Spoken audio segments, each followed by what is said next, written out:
Tuesday. How are you? Good to see you. Today, we're going to get into how to do your next webinar.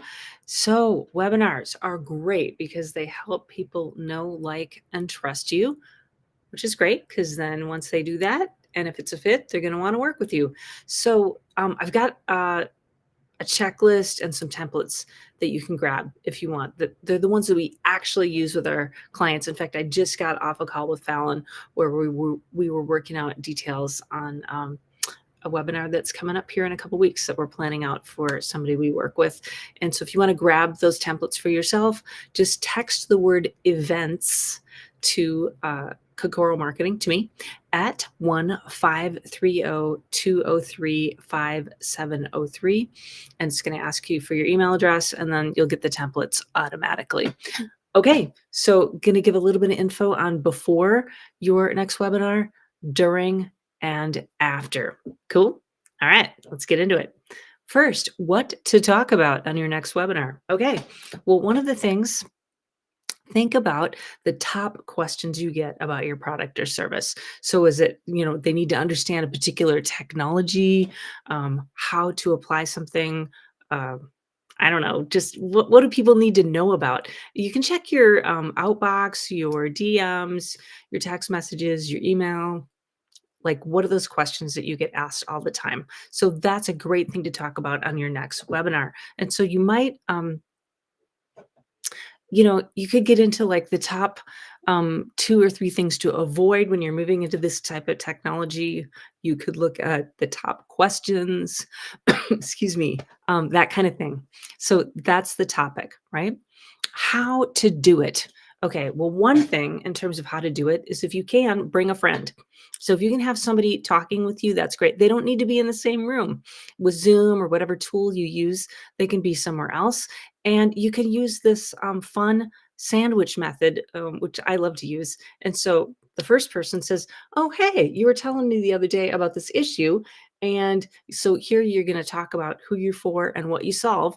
I was talking to a chief engineer at a TV station who was doing this technology change, that kind of thing, and they had this challenge. And you talked about this great solution. Tell me more about that." And so then you throw to the other person and they talk about it. Hey, here's what happened. Here was the problem. Here's how it was solved. So the people watching it are going to see themselves in that discussion. Ah, that's me. I have that issue. I get it. Yes. So the second person talks about it and then throw back to the first person. Ah, I see. So you're saying in this case, these are the key things to be aware of. Great. Second thing, so you can do that 2, 3 times during a webinar. So maybe you have 3 little stories like that. You have an open where you say, "Hey, today we're going to look at these 3 things. So stay with us because you're going to learn about how you can solve this in your facility." Right? So it's all about them. And then get into it. Share the 3 things, and maybe each thing is 5 minutes long.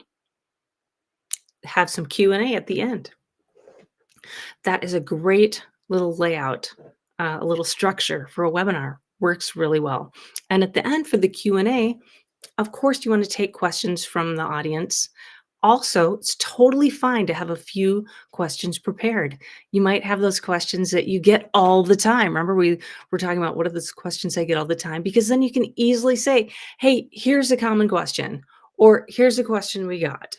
And so you're still in your integrity saying, "These are questions I got."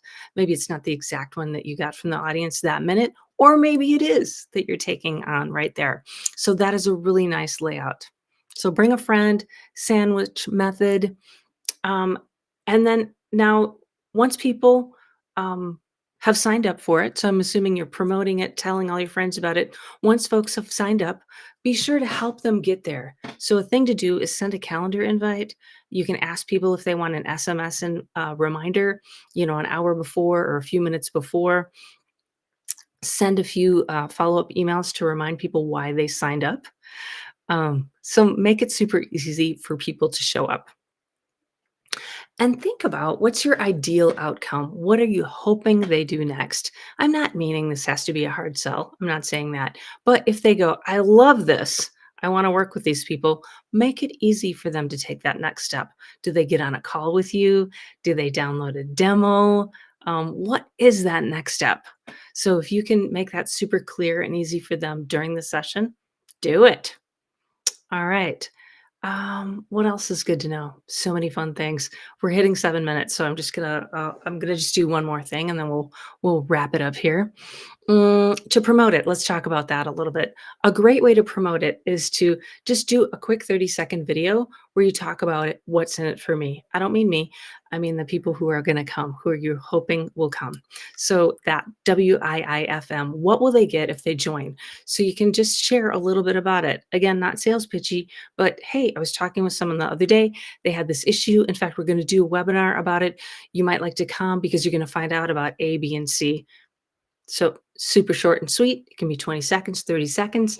Do those type of promo videos to share with folks and use that in all the promo material, whether it's social, email, phone call. You remember those phone call, or however you're going to reach out to people to invite them to come.